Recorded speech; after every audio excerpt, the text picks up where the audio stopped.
अपने 4 साल के बेटे जगत को पीछे छोड़ गई थी। उसने जाते जाते एक आखिरी बार अपनी ननद कंचन गुलेरिया, ससुर रणछोड़ गुलेरिया और सास पार्वती गुलेरिया को देखा।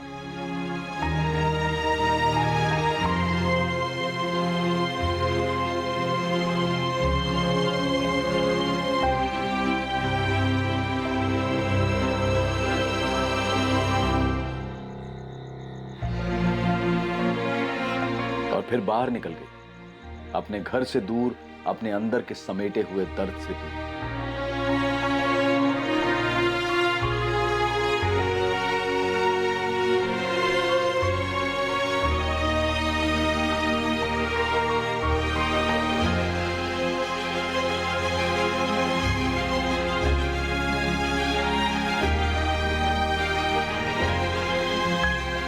इस तरह का कठोर कदम उठाने जा रही थी। जगत, जगत रुक, दूध पी ले बेटा। क्या कर रहा है बेटा? बहुत सारा काम है, ऐसा मत कर। छोड़, ये सब छोड़। नहीं, पहले दूध पी ले, बहुत काम है। दूध पी ले, बहुत सारा काम है, पी ले बेटा। नहीं बेटा, आई मासा। कितनी देर हो गई? ले, मैंने सब्जी काट दी है। ये सब काम तुझे करना चाहिए ना। जा जल्दी से खाना बना और भजन के बापू को खेत में दे आ।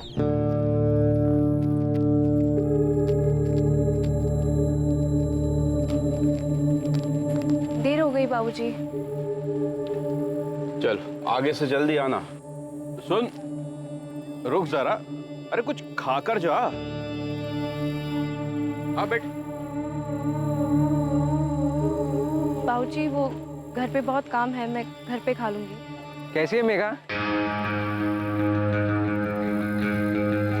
मैं ठीक हूँ जेठ जी। बापू कह रहे हैं बैठने के लिए, तो बैठना। नहीं वो घर पे काम है, मुझे निकलना होगा।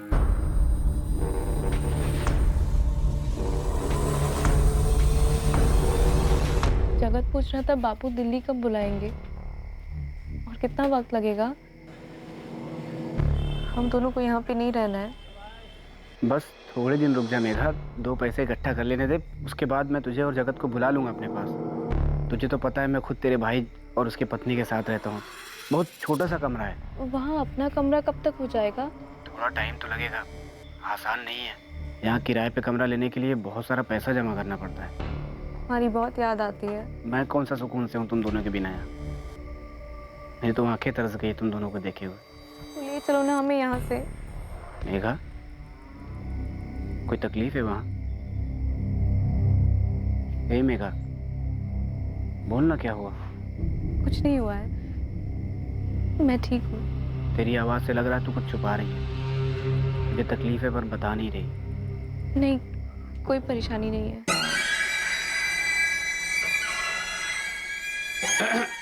जगत, दादा ये देखो, ये ड्राइंग मैंने बनाई है। कितना सुंदर है ना मेघा?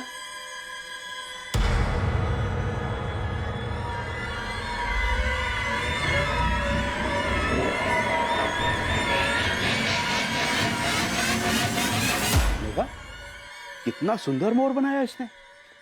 जी बाबूजी। रोज रोज क्या जरूरत है बापू के यहाँ जाके आने की? मेरे माँ बापू का घर है वो, हालचाल पूछने के लिए तो जाऊंगा ही ना। इसी बहाने मेघा के बड़े हालचाल पूछे जाते हैं। मेरे छोटे भाई की बीवी है वो, अकेली है बेचारी। दिल्ली जाते वक्त भजन कहकर गया था सबका ख्याल रखना, तू भी जाया कर रोज, नहीं तो 2-4 दिन में एक बार खोज खबर ले आया कर। बापू ये देखो, जोधपुर में सर्कस लगा है, हम भी चलेंगे ना? हाँ, और जगत को भी साथ ले जाएंगे। जगत को ही साथ ले जाना, मेघा को नहीं। क्या अनाप शनाप बात कर रही है तू लता? तू आज इतनी चुप क्यों है मेघा? तू कुछ बोल क्यों नहीं रही? क्या बोलूँ माँ, बोलने को कुछ है ही नहीं। माँ हूं मैं तेरी, फोन पर भी तेरी आवाज से पहचान सकती हूँ। कुछ हुआ है क्या वहाँ? क्या हुआ है बेटा? तू कुछ बोल क्यों नहीं रही है? ससुराल वाले परेशान कर रहे हैं क्या? वो पार्वती बहन और रणछोड़ भाई साहब ने कुछ उल्टा सीधा तो नहीं बोल दिया तुझे? नहीं माँ, ऐसी कोई बात नहीं है। साफ साफ बता बेटा, दहेज मांग रहे हैं क्या वो लोग? मैं तेरी माँ भी हूं और तेरा बापू भी हूं, बता मुझे, दहेज मांग रहे हैं क्या वो लोग?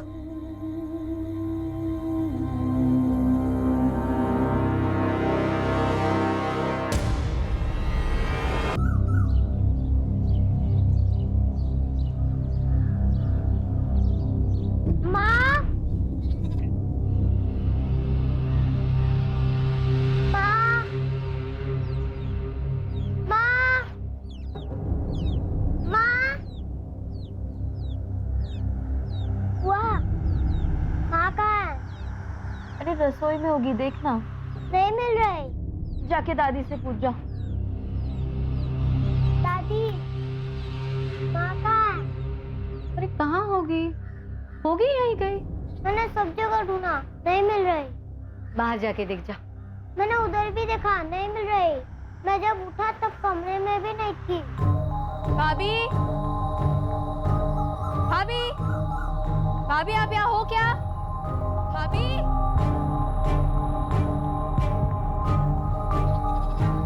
ए धनीराम, हमारी बहू मेघा को देखा क्या? नहीं रणछोड़ भाई साहब, हमने तो नहीं देखा। नहीं बापू, यहाँ तो नहीं आई। बापूजी वहीं कहीं होगी, यहाँ क्यों आएगी? सुबह उठे तो दरवाजा खुला हुआ था, सब जगह देखा, घर में, आंगन में, अगल बगल में, कहीं नहीं मिली। से किसे चली गई? तू मुझे क्या देख रही है? मुझे कैसे पता होगा वो कहाँ गई है? एक काम करते हैं, चल चलकर उसको ढूंढते हैं। बावली हो गई। रणछोड़ काका, रणछोड़ काका, क्या हुआ रे? दिखी क्या मेघा? वो आपके खेत पर आग लगा ली खुद को। क्या क्या कह रहा तू? मिट्टी का तेल डालकर पूरी तरह से चल गई वो।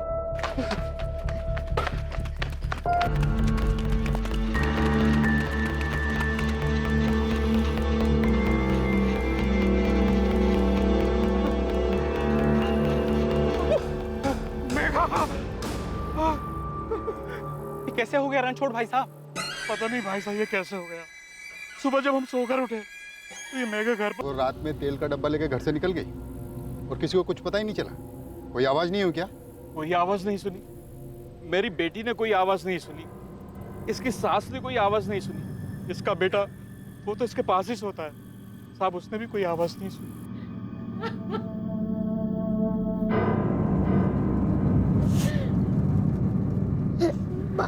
क्या हुआ बुआ? पता नहीं जगत, लेकिन सब ऐसा क्यों बोले कि माँ मर गई?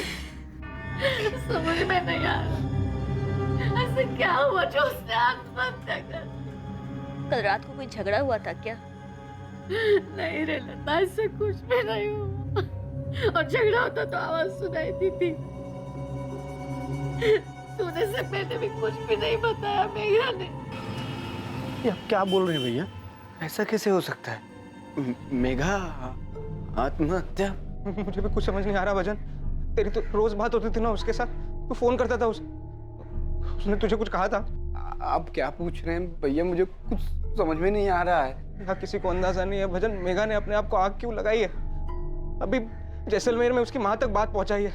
पुलिस कह रहे लाश को पोस्टमार्टम के लिए लेके जाना पड़ेगा, सबको थाने बुलाया है। भजन तू भी जल्दी बाड़मेर आ जा।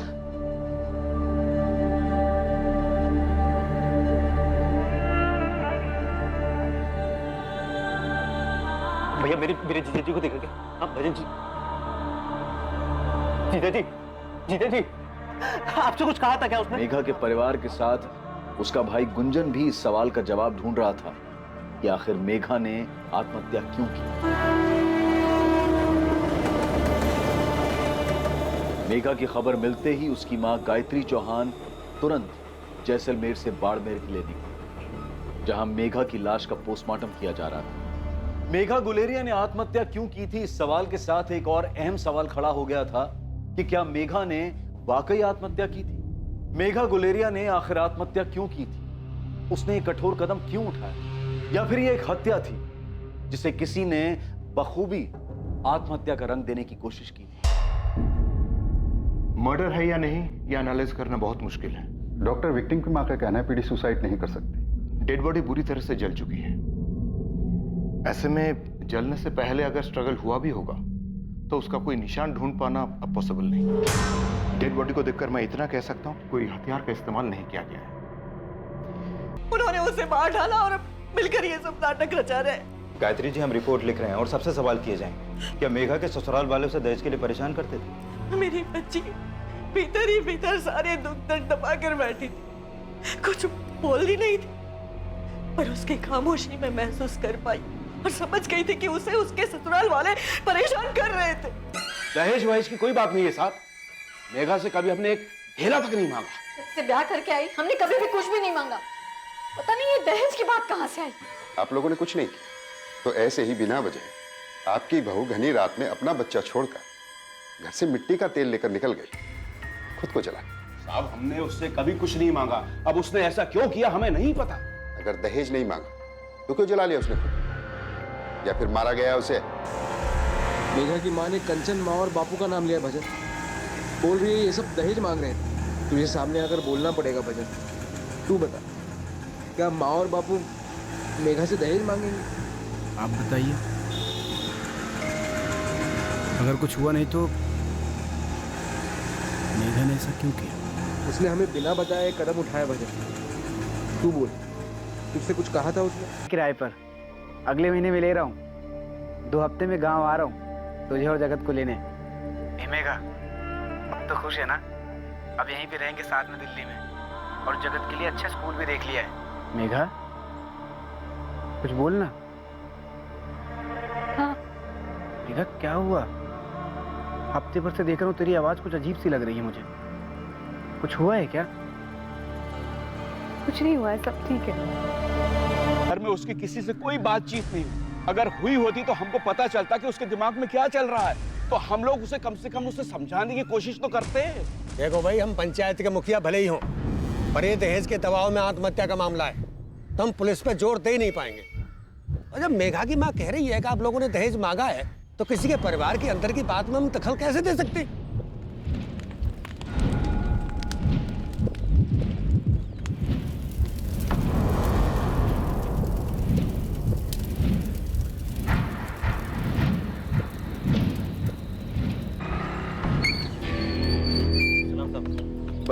पता चला मेघा ने सुसाइड क्यों किया था? वो बात तो पता नहीं, लेकिन एक बात पक्का है कि इस गुलेरिया खानदान में कुछ तो बातें हैं जो अंदर ही अंदर पकड़े। मतलब साहब, भजन काफी टाइम से शहर से बाहर काम करता था। ऐसे में उसकी जवान बीवी घर पे अकेली रहती थी। शायद उस पे कई लोगों का नजर रहा, गांव वालों की और साथ में शायद घर वालों के भी। भजन के गैर मौजूदगी में मेघा का जेठ भूपेन ही उसको उसकी माँ के गाँव ले जाया करता था। और तो और साहब, भूपेन अपने बेटे राकेश के साथ जगत को भी मेला दिखाने ले जाया करता था। साथ में मेघा भी होती थी। देख सोनू, साफ साफ बता तेरा इशारा किस तरफ है? घर के अंदर ही कुछ चल रहा था? ये भूपेन ने कुछ किया? साहब वही तो बात है, कोई भी साफ साफ कुछ नहीं जानता। यहाँ तक कि भजन को भी इसके बारे में कुछ नहीं पता। मैं तो कहता हूँ साहब, इन सब को उठा के धुलाई कीजिए, सब के सब सच बता देंगे। मेघा गुलेरिया के ससुर रणछोड़ गुलेरिया, सास पार्वती गुलेरिया और ननद कंचन गुलेरिया पर दहेज मांगने और उसे आत्महत्या करने के लिए उकसाने की धाराएं लगाई गई। आप अच्छी तरह जानते हो जीजा जी कि आपके परिवार वालों ने मेरी बहन को मजबूर किया कि वो खुद की जान ले ले। पिछले 1 महीने से मुझे लग रहा था कि कोई बात है जो जिसकी वजह से वो बहुत दुखी है, पर वो खुलकर बता नहीं पा रही है। आपकी मर्जी है जीजा जी, आपको अपने परिवार वालों का साथ देना तो आप दो, लेकिन हम चुप नहीं बैठेंगे। हम लोगों ने अपनी मेघा खोई है और उसके गुनाहगारों को हम छोड़ेंगे नहीं। लोगों ने हत्या की है दामाद जी, और हम उन हत्यारों का साथ दे रहे हैं। अपनी पत्नी, मेरी बेटी मेघा के साथ अन्याय कर रहे हैं आप। आत्महत्या क्यों की उसने, ये बताओ बच्चा। फोन पे चुप्पी साध के बैठी थी, कुछ बता नहीं रही थी। ये सब कविताएं मत सुनाओ। मैं सच कह रहा हूँ साहब, मुझे कुछ नहीं पता। मैंने कई बार पूछा मेघा से कि क्या बात है मेघा बता, लेकिन उसकी खामोशी नहीं टूटी। लेकिन उससे बात करते वक्त मुझे एहसास होता था कि वो तकलीफ में तो थी। उसकी माँ ने अपने बयान में कहा है कि उसे पता चल गया था कि उसकी ससुराल में दहेज मांगा जा रहा है। तुमने कितने मांगे थे बच्चा? कोई दहेज नहीं मांगा साहब, कैसी बात कर रहे हैं आप? मैं तो मेघा से प्यार करता था, और बहुत प्यार। मैं उसे दिल्ली भी ले जाने वाला था, कमरा भी देख लिया था। मैंने उसको बोला था मैं 2 हफ्ते में आऊंगा उससे लेने, लेकिन देखो, 1 महीने से मेघा गुलेरिया अपने पति भजन गुलेरिया से फोन पे बात करते वक्त तकलीफ में थी। भजन गुलेरिया ने यह बयान दिया है, उसे सब पता था। लेकिन भजन गुलेरिया एक बार भी दिल्ली से वापस अपने गांव आकर अपनी पत्नी के आमने सामने बैठकर ये नहीं पूछता कि उसकी तकलीफ क्या है। मेघा के पति भजन को यह कभी समझ में नहीं आया कि आखिर उसकी पत्नी ने उसे अपनी तकलीफ के बारे में क्यों नहीं बताया। मेघा के ससुर, सास और उसकी ननद पर आत्महत्या के लिए उकसाने का आरोप लगा था, लेकिन वो शुरू से ही इस बात को मना करते आ रहे थे कि उन्होंने कभी भी मेघा से दहेज की मांग की। उनके बयान दर्ज किए गए जिसमें उन्होंने मेघा को आत्महत्या के लिए उकसाने के इल्जाम से साफ इनकार किया। वो इस अपराध को स्वीकार करने के लिए बिल्कुल भी राजी नहीं। मेघा किसी बात को लेकर परेशान थी, लेकिन किस बात को लेकर परेशान थी ये बता पाना मुश्किल है। मतलब दहेज के अलावा भी कुछ और था? अबे मैं कैसे बताऊं साहब। हाँ, लेकिन मैंने कई बार उसको रास्ते में देखा था। जब वो अपने ससुर के लिए खाना लेकर आती जाती थी तब उसका चेहरा कुछ उखड़ा उखड़ा सा रहता। अच्छा, ये भजन का बड़ा भाई भूपेन, ये अपने परिवार से अलग क्यों रहता है? कहानी क्या है? ये उनके परिवार का निजी मामला है। आप नाथूराम जी से पूछिए ना। दोनों भाइयों में फैसला हुआ कि छोटा भाई शहर में कमा रहा है, इस वजह से बड़ा भाई भूपेन यहाँ खेती बाड़ी का पूरा काम देखेगा और खेती से होने वाली आमदनी का ज्यादा हिस्सा वो लेगा। और उसने अपना घर भी बनवाया और परिवार के साथ रहने उसमें चला गया। नाथूराम जी, क्या सच में ये मामला सिर्फ दहेज का है? अब केस तो इसी का बना है, तो हमें लगा यही होगा। आपको कुछ और लगता है क्या? केस तो यही बना है, पर सबसे पूछताछ करने के बाद एक बात खटक रही है। क्या दहेज के अलावा कोई और बात हो सकती है? क्योंकि मेघा ने ना तो अपने पति को कुछ बताया और ना ही अपनी माँ से कुछ साफ साफ कह रही थी। और दहेज की बात पर मेघा की माँ कह रही हैं कि उन्हें आवाज तब हुआ जब मेघा ने उन्हें फोन पर सिर्फ हाँ कहा। क्या चल रहा है वहाँ मेघा? सिर्फ दहेज की बात है क्या? हाँ। देख बेटा, तू चिंता मत कर, मैं कल ही पार्वती बहन से बात करती हूँ। नहीं माँ, ऐसा मत कर, मैं हाथ जोड़ती हूँ, मेरे ससुराल में कोई बात मत कर। क्यों ना करूं? हमारी हैसियत वो जानते हैं। हमने साफ साफ बता दिया था कि हमारे पास क्या था और जो दे सकते थे वो दिया भी था। अब 5 साल बाद ऐसे कैसे वो दहेज की मांग कर सकते? माँ तू रहने दे, बात और बिगड़ जाएगी। क्यों बिगड़ जाएगी? कुछ और बात है क्या? क्या हो रहा है वहाँ? कुछ बताएगी भी? कुछ नहीं है, कोई बात नहीं है, तू रहने दे, सब ठीक है। नाथूराम जी, आपके गांव के घर में एक बहू परेशान थी और पूरे गांव को इसकी खबर भी थी, लेकिन वक्त रहते किसी ने भी कोई शिकायत दर्ज नहीं की। मेघा ने की क्या? मेघा की माँ को पता था, उसने की क्या? साहब, हम बहुत दुखी कि गांव में बहू के साथ ऐसा कुछ नहीं। भजन बहुत मेहनती है। ठीक है। अब विक्रम जी जी, आप भूपेन के साथ थोड़ी सख्ती कीजिए ना। क्यों? वो कुछ जानता है? इसीलिए तो कहा है सख्ती कीजिए। अलग रहता है लेकिन है तो एक ही परिवार का। आप सख्ती करेंगे तो शायद कुछ निकल के आ जाए। दहेज की मांग के अलावा क्या कोई और बात भी थी जिसकी वजह से मेघा गुलेरिया परेशान थी? और क्या ये बात कभी सामने आ पाएगी? क्या इस बात का ताल्लुक मेघा के जेठ भूपेंद्र गुलेरिया से था? माँ, भजन भैया ने भी हमारा साथ नहीं दिया। मेघा ने जैसे अपनी माँ को बताया वैसे ही जगत को भी कुछ बता के गई है क्या? मुझे नहीं मालूम। मैंने जगत से बार बार पूछा पर वो कुछ कह नहीं रहा था।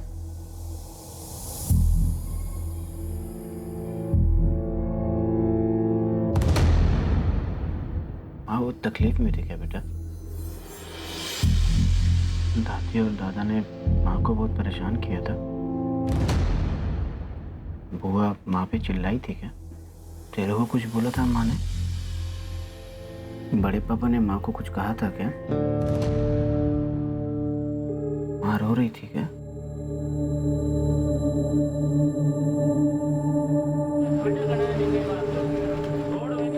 कई बार जब मेघा को अपने मैके जाना होता था, मैं खुद उसे यहाँ बाड़मेर से जैसलमेर छोड़ कर आता था। हम अलग रहते थे सब, मगर घर के किसी भी परिवार के बीच किसी के लिए भी दिल में कोई दरार नहीं थी। मैं जैसे अपने बेटे राकेश को कहीं घुमाने ले जाता या मेले में लेके जाता था, तो उसके साथ जगत को भी ले जाता था साहब। और क्या क्या करते थे आप? क्या मतलब है साहब आपका?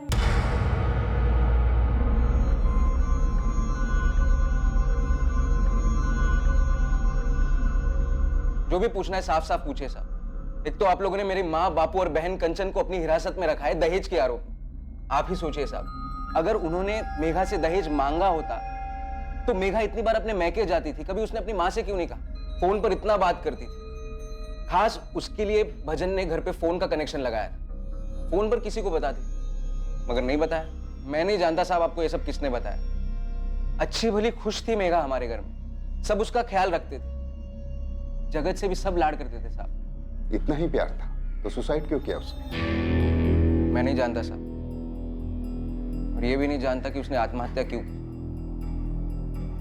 होगी उसकी कोई तकलीफ जो किसी को बताना नहीं चाहती, मगर अब हम क्या करें साहब?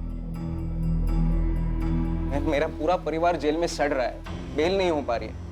अगर शादी के 7 साल में लड़की के साथ दहेज के लिए कुछ होता है तो आरोपी लंबे वक्त के लिए अंदर जाता है। मेघा की शादी को अभी 7 साल पूरे नहीं हुए, भूल जाओ। तुम्हारे माँ केस बना दिया कि किसी को बेल नहीं मिल पा रही, ऊपर से तू ये बयान देकर आया कि मेघा तकलीफ में थी। मेघा तकलीफ में थी भैया, मेरे जब भी उससे बात होती थी तो मुझे एहसास होता था। मगर अब जब वो नहीं रही तो तुझे अपने परिवार के खिलाफ बोलने की क्या जरूरत थी? तो झूठ बोलता क्या? और सच बोलने से जो माँ बापू और कंचन तकलीफ में आ गए उसका क्या? देख भजन, अब जब मेघा मर चुके हैं तो तुझे अपना मुंह बंद रखना चाहिए था।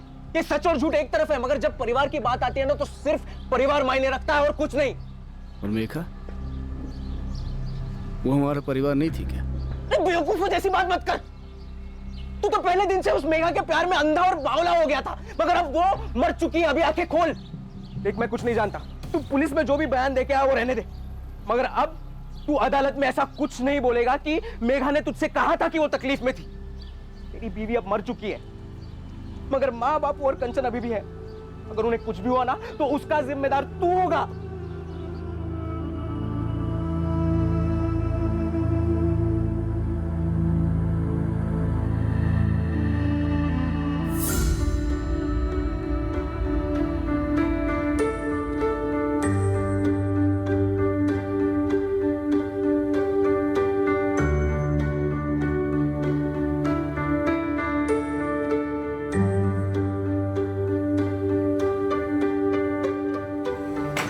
संभल के चलो। खुश रहो।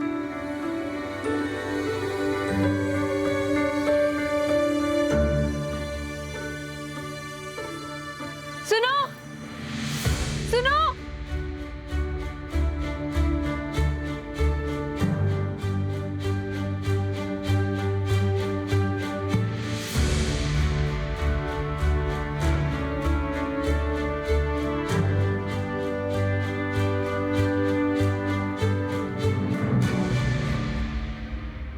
एक पति का अपनी पत्नी के लिए प्रेम, उसके अपने परिवार के प्रति निष्ठा के बीच दीवार बनकर खड़ा होने जा रहा था। इंसाफ का तराजू किसी भी तरफ झुके, पर फैसला भजन गुलेरिया के दिल को चीर कर रख देने वाला था।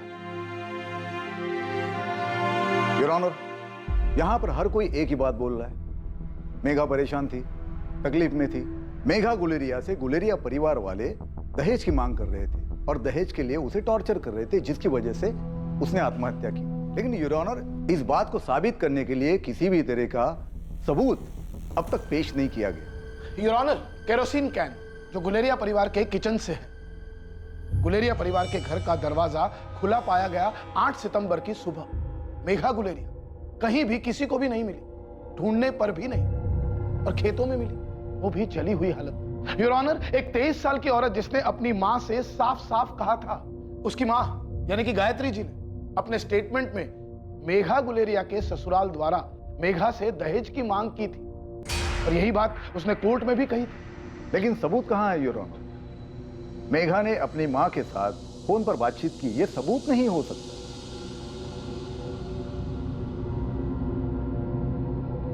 पर उसने सुसाइड किया है, ये बात तो सामने है पुरोहित। क्या इस सुसाइड की कोई और वजह थी? वजह हो सकती है, कोई मतभेद हो सकता है, कोई दबाव हो सकता है, किसी किस्म का संघर्ष हो सकता है, या फिर यह भी हो सकता है कि उसकी मानसिक स्थिति ठीक ना हो। कुछ भी हो सकता है योर ऑनर, क्योंकि आत्महत्या का कारण स्पष्ट नहीं है। योर ऑनर, मृतक महिला को ऐसी किसी भी प्रकार की कोई भी बीमारी की शिकायत नहीं थी। डिफेंस लॉयर अपने बचाव में गैर जरूरी बातें कर रहे हैं, जबकि हकीकत तो यह है कि मेघा गुलेरिया तकलीफ में थी, और इस बात का जिक्र सिर्फ उसने अपनी मां से नहीं, फोन पर बात करते हुए कई बार अपने पति से भी किया था। आपने अपने स्टेटमेंट में बताया है कि मेघा गुलेरिया के साथ तकरीबन 7 से 10 मरतबा आपकी फोन पर बात हुई थी, और इस दौरान आपने महसूस किया था कि वो किसी परेशानी में है। अगर आपने ये महसूस किया था कि मेघा किसी परेशानी में थी, तो अदालत को बताइए जरा, वो परेशानी, वो तकलीफ क्या थी? मेरे ख्याल से गवाह को बात करने दी जाए तो अच्छा हो। ये बात सच है कि मैं अपनी पत्नी मेघा से कई बार फोन पे बात किया करता था और उससे बात करते वक्त मुझे कई बार लगा कि वो तकलीफ में थी। आपने ये बात इसलिए बताई क्योंकि आपको ऐसा लगा था या मेघा ने आपको बताया था? मैंने उससे कई बार पूछा, लेकिन उसने कभी नहीं कहा कि माँ, बापू या कंचन ने दहेज की कोई बात की उससे। तो क्या आप कोर्ट को ये बता सकते हैं कि मेघा किस तरह की तकलीफ में थी या फिर कोई और वजह थी? अरे भाई, आप तो यहीं थे ना गांव में। मेरे शहर जाने के बाद ऐसा क्या हुआ कि मेघा ने... जो हुआ उसे भूल जा, अब कुछ नहीं हो सकता। बेहतर यही है कि तू अपने आप को संभाल। जगत की जिम्मेदारी है तेरे पे। अरे भाई, मेघा ने आत्महत्या कर ली और पुलिस वाले मेरे घर वालों को जिम्मेदार ठहरा रहे।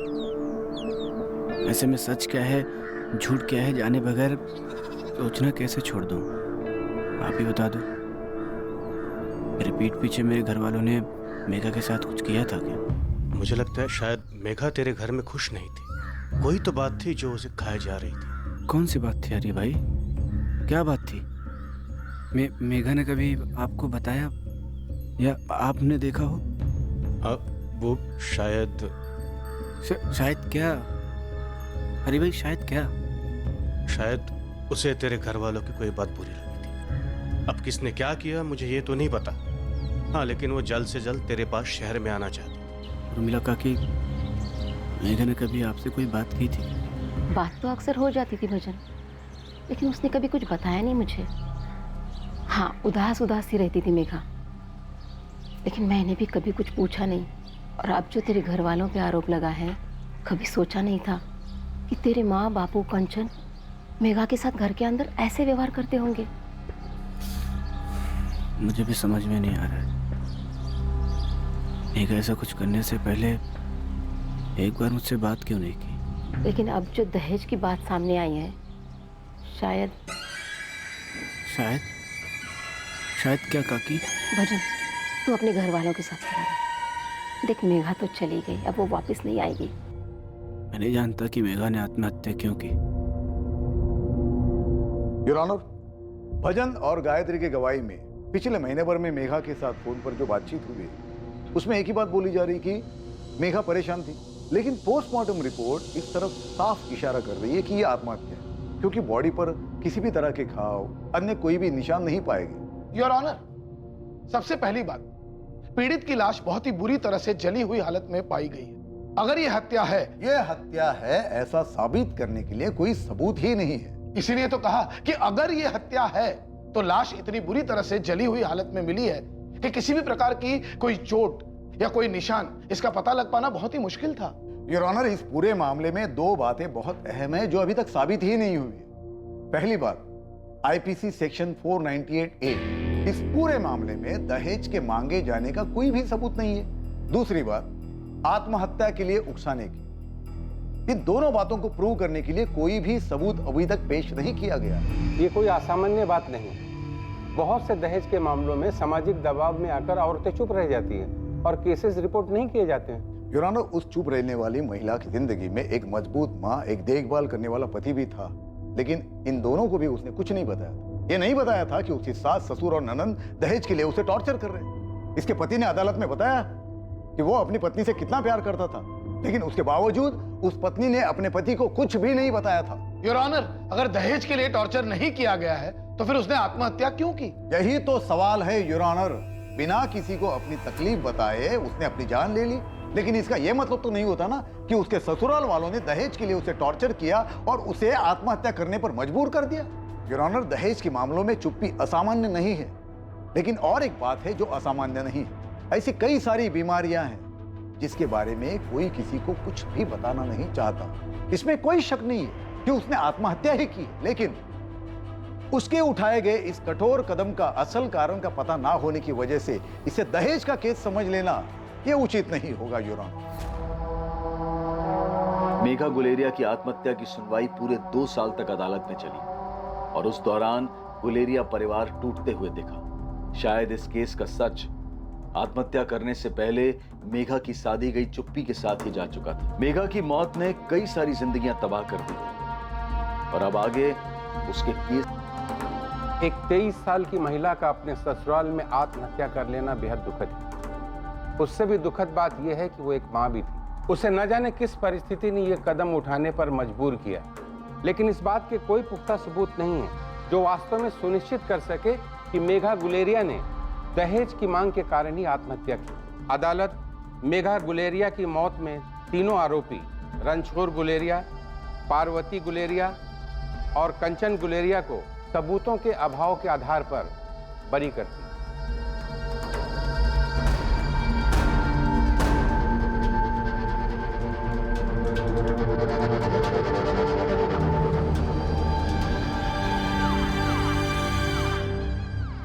माफ करना माँ जी, मैं मेघा का ठीक से ख्याल नहीं रख पाया। मैं तुम्हें और तुम्हारे परिवार को कभी माफ नहीं करूंगी बच्चे। मेघा मेरी इकलौती बेटी थी, तुम सबने उसे मार डाला। अब से हर दिन मैं भगवान से यही मांगूंगी कि तुम सबकी जिंदगी बद से बदतर बना दे, इतनी तकलीफ दे कि तुम्हारा जीना दुश्वार हो जाए, तुम और तुम्हारे सारे परिवार का विनाश हो जाए। भजन गुलेरिया और उसके परिवार के लिए जिंदगी अब आगे कभी भी आसान नहीं होने वाली। भैया 2 किलो चावल देना। माफ करना लता भाई, पंचायत ने गुलेरिया परिवार का बहिष्कार किया है, कोई भी लेन देन से मना किया है। मैं आपको कुछ भी नहीं दे सकता। माँ, दुकानदार ने हमें कुछ भी देने से मना कर दिया है। क्यों? पंचायत का फैसला है कि हमारे परिवार को कोई कुछ नहीं देगा। अदालत ने छोड़ दिया है, इसका ये मतलब नहीं है कि तुम लोग बेकसूर हो। मेघा की माँ जैसलमेर में रहती है, अब वहाँ के पंचायत का फरमान हमारे गांव के लोगों पर क्यों लागू कर रहे हैं? तुम लोगों ने उनकी बेटी को तकलीफ दी है, जान से मारा है। हमने नहीं मारा उसे। मैं, माँ, बापू, कंचन, हमने मेघा को कभी कोई तकलीफ नहीं दी और उससे कुछ भी नहीं मांगा कभी। दहेज के अलावा और भी बहुत सारी बातें सुनने में आई हैं। क्या सुना है आपने? कि मेघा के साथ घर के अंदर अभद्र व्यवहार हुआ। ये क्या बकवास कर रहे हैं आप नाथुराम जी? भजन तो कुछ बोलेगा? नाथुराम जी, जो कुछ भी हुआ उसका हमें बहुत दुख है। मेघा के जाने का गम सबसे ज्यादा मुझे, और ये गम जिंदगी भर सताएगा मुझे। गलती मेरी है, कसूरवार मैं हूँ। उसको छोड़ के मुझे शहर जाना ही नहीं चाहिए था। मुझे उसके साथ रहना चाहिए था यहीं गांव में। पंचायत ने भजन और भूपेन की विनती को मान लिया और उनके बहिष्कार करने के फैसले को वापस ले लिया, लेकिन अब भी इस परिवार की जिंदगी में कुछ और ज्यादा तबाही आनी बाकी थी।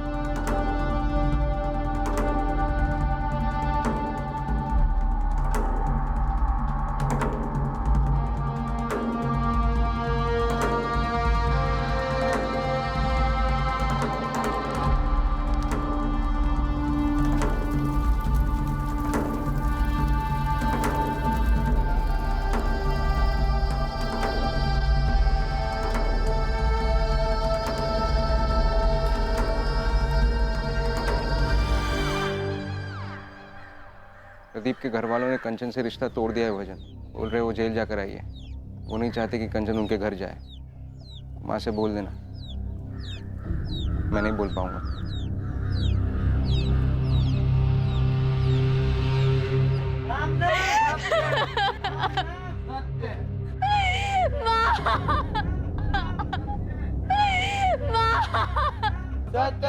राम नाम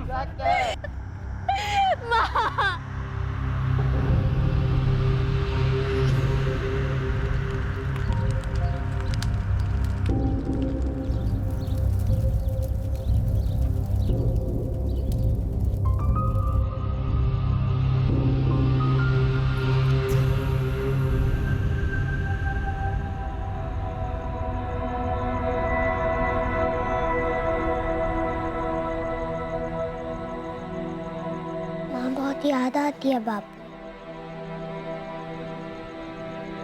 मुझे भी याद आती है। माँ ने ऐसा क्यों किया बापू? मैं रात को उसको पकड़ के सोया था।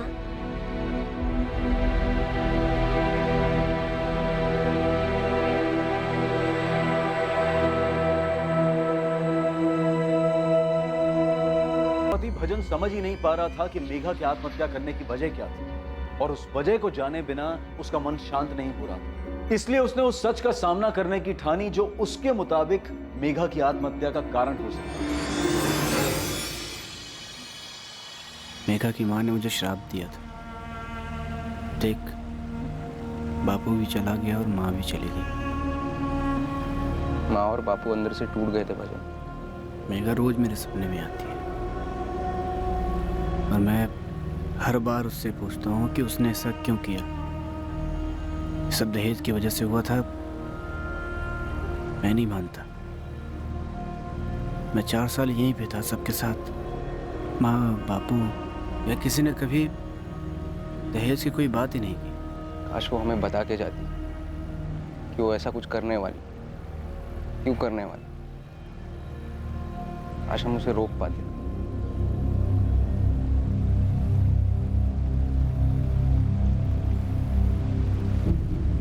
एक बात पूछूं भैया? मैं जानता हूँ भजन, कंचन की शादी करनी है, मैं लड़का ढूंढ रहा हूँ, मगर तू भी जानता है आसान नहीं है। मगर अभी भी तेरे लिए लड़की ढूंढना मुश्किल नहीं है भजन। तेरे ऊपर कोई आरोप नहीं, तू दूसरी शादी कर ली। जगत बड़ा हो रहा है, उसे भी माँ की जरूरत है। मैं मेघा को कभी भूल नहीं पाऊंगा भूपेन।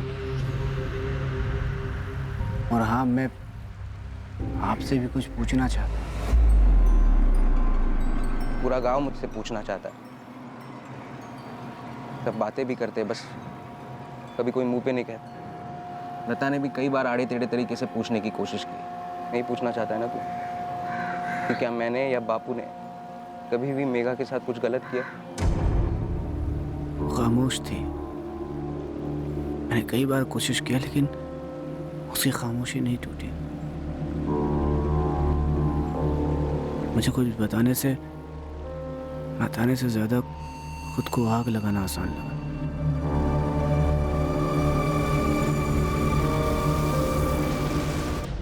सोचकर भी रूह कांप जाती है।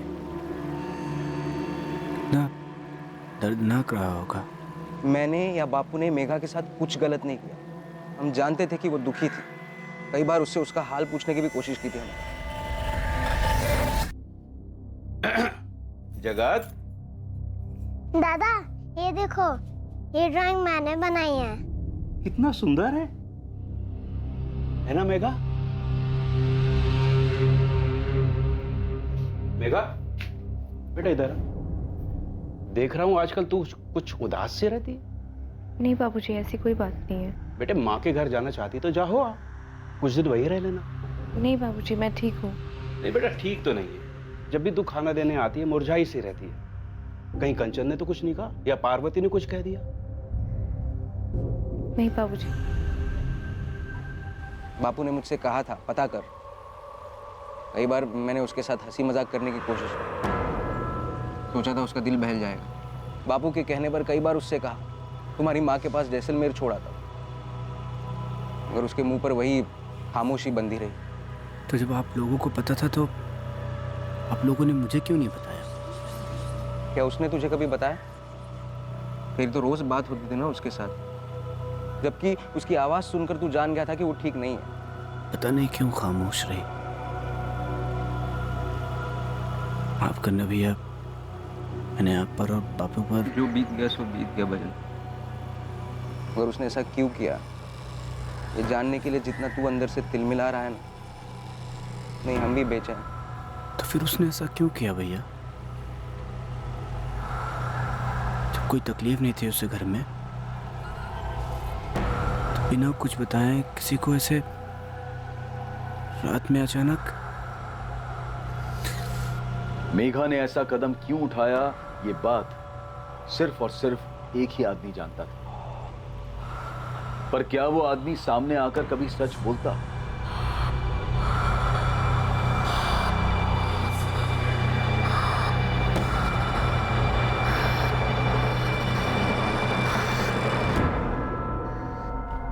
मुबारक हो कमल, लड़का हुआ है। चंदा कैसी है? माँ और बच्चा दोनों एकदम स्वस्थ हैं। ये आधा तुझ पे गया है और आधा मुझ पे गया है। ये देख चंदा,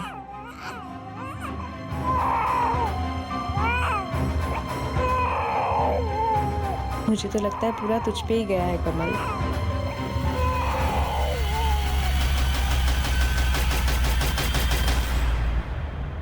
क्या चंदा की सिर्फ शक्ल मेघा गुलेरिया से मिलती थी, या फिर वो मेघा गुलेरिया ही थी जो चंदा बनकर जी रही थी? यह अपने आप में एक अनोखा मामला था, एक ऐसा मामला जिसने कई जिंदगियां तबाह की थी और शायद आगे भी करने वाला था। कल रात 11 बजे इस केस के दूसरे और आखिरी भाग में हम इस कहानी की लंबी यात्रा को उजागर करेंगे जो साल 2003 से चली आ रही थी और जिसने कई विचित्र मोड़ लिए थे। अब मैं अनूप सोनी आपसे विदा लेता हूं, फिर मुलाकात होगी। और याद रखें, क्राइम और आपके बीच में सिर्फ इतना फर्क है कि आप कितने सतर्क हैं। सतर्क रहें, सुरक्षित रहें।